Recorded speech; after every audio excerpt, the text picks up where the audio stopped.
மூன்று அம்ச கோரிக்கைகளை வலியுறுத்தி வாசுதேவநல்லூரில் மதிமுக பொதுச் செயலாளர் வைகோ கட்சி நிர்வாகிகளுடன் தற்பொழுது உண்ணாவிரதத்தில் ஈடுபட்டு வருகிறார்.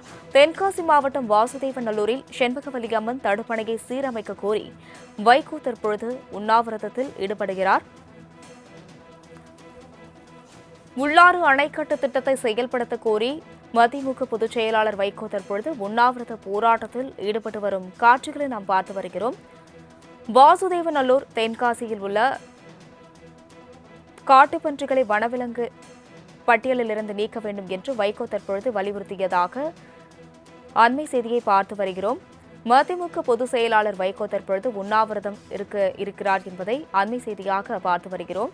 மூன்று அம்ச கோரிக்கைகளை வலியுறுத்தி வாசுதேவநல்லூரில் மதிமுக பொதுச் செயலாளர் வைகோ கட்சி நிர்வாகிகளுடன் தற்பொழுது உண்ணாவிரதத்தில் ஈடுபட்டு வருகிறார். இதுகுறித்த கூடுதல் விவரங்களுடன் செய்தியாளர் கணேஷ்குமார் இணைப்பில் உள்ளார்.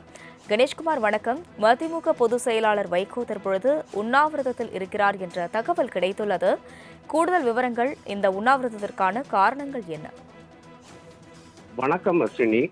தென்காசி மாவட்டம் சிவகிரி தாலுகாவிற்கு உட்பட்ட மேற்கு தொடர்ச்சி மலை பகுதியில் அமைந்துள்ளது செண்பகவல்லி அம்மன் அணை. இந்த அணையானது சுமார் 40 ஆண்டுகளுக்கு முன்பாக ஏற்பட்ட வெள்ளப்பெருக்கின் காரணமாக சேதமடைந்தது. இதன் மூலம் தென்காசி மாவட்டம் மற்றும் விருதுநகர் மாவட்டங்களுக்கு செல்லக்கூடிய நீர்வழி பாதைகள் அனைத்தும் நின்று போனது. இதனால் விவசாயமும் அடியோடு பாதிக்கப்பட்டது. தமிழ்நாட்டில் பல்வேறு அரசியல் கட்சிகளின் ஆட்சிகள் மாற்றம் செய்யப்பட்ட நிலையிலும் அவ்வப்போது வரும் ஆட்சியாளர்கள் செண்பகவல்லி அணையை கட்டி முடிப்பதாக உறுதியளிப்பார்கள். ஆனால் இதுவரை அது நடைபெறவில்லை.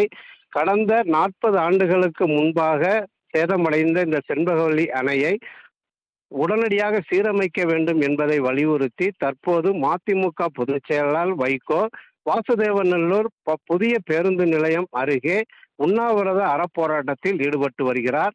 மேலும் அவர் உள்ளாறு அணைக்கட்டு திட்டத்தை கிடப்பில் போடப்பட்டுள்ளதை உடனடியாக நிறைவேற்ற வேண்டும் என்பதை வலியுறுத்தியும், மேற்கு தொடர்ச்சி மலை அடிவார பகுதியில் அமைந்துள்ள கிராமங்கள் அனைத்தும் விவசாயத்தை நம்பியிருப்பதால் காட்டுப்பன்றிகளால் விவசாய தொழில் அடியோடு பாதிக்கப்பட்டு வருவதாகவும், எனவே காட்டுப்பன்றிகளை வனவிலங்கு பட்டியலிலிருந்து வனத்துறையினர் அகற்ற நடவடிக்கை எடுக்க வேண்டும் என 3 அம்ச கோரிக்கைகளை வலியுறுத்தி மதிமுக பொதுச் செயலாளர் இன்று காலை முதல் உண்ணாவிரத அறப்போராட்டத்தில் ஈடுபட்டு வருகிறார்.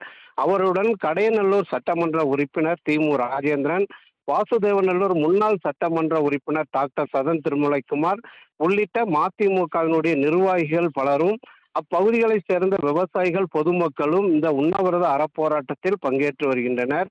மேலும் இந்த உண்ணாவிரத போராட்டத்தின் வாயிலாக மதிமுக பொதுச் செயலாளர் வைகோ கூறி வரும்போது, செண்பகவல்லி அணையை தடுப்பணையை உடனடியாக சீரமைத்து விவசாயிகளை பாதுகாக்க தற்போதைய அரசு துரிதமாக நடவடிக்கை எடுக்க வேண்டும் என தமிழக அரசுக்கு அவர் கோரிக்கை வைத்துள்ளார். மேலும் இந்த பிரச்சனைக்கு முடிவு காணாத பட்சத்தில் விவசாயிகளை ஒன்று திரட்டி மாபெரும் அறப்போராட்டத்தில் ஈடுபட இருப்பதாகவும் வைகோ தெரிவித்துள்ளார். அஸ்வினி. கணேஷ்குமார், விவரங்களுக்கு